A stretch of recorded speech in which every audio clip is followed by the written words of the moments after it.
ශ්‍රී ලංකාවේ බිහි විශිෂ්ට චිත්‍ර ශිල්පියෙකු, කවියෙකු, කෙටිකතාකරුවෙකු, චිත්‍රපට අධ්‍යක්ෂකවරයෙකු හා ළමා පොත් රචකයෙකු වන මහගමසේකරයන් පිළිබඳව මෙම වීඩියෝ මගින් කරුණු ඔබ වෙත ගෙන එනවා.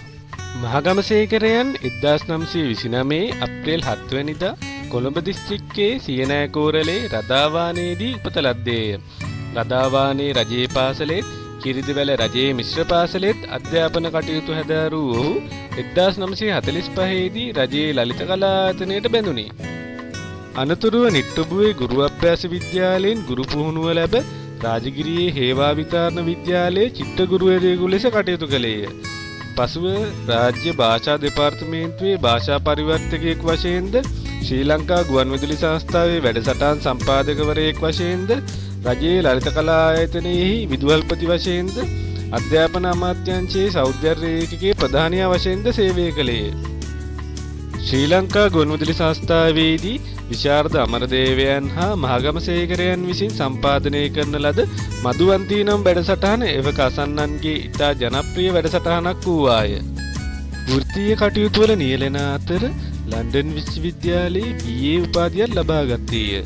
විද්‍යෝදය විශ්වවිද්‍යාලයෙන් PhD උපාධිය සඳහා ශාස්ත්‍රීය නිබන්ධනයක් සම්පාදනය කළේය. ග්‍රන්ථකරණයට එළඹියේ 1956 දී ධවල සේනාංකයේ නැමැති පරිවර්තන කෘතිය පළ කරමිනි.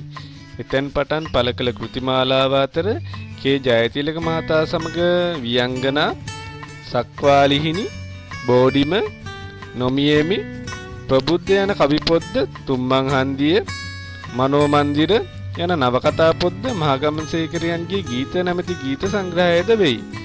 මරණයට දින කීපයකට පෙර ඔහු විසින් රචිත මීයා නම් කෙටි කතාව සිළුමිණි පුවත්පතේ පළ විය.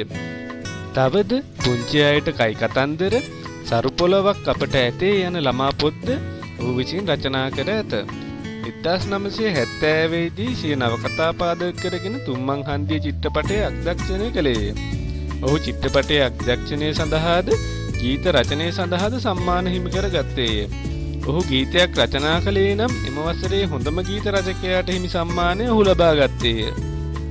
මහගමසේකරයන් 1976 ජනවාරි 14 වෙනිදා අවුරුදු 46ක් ආයුවලදා හදිසි හෘදයාබාධයකින් කලුරිය කළේය.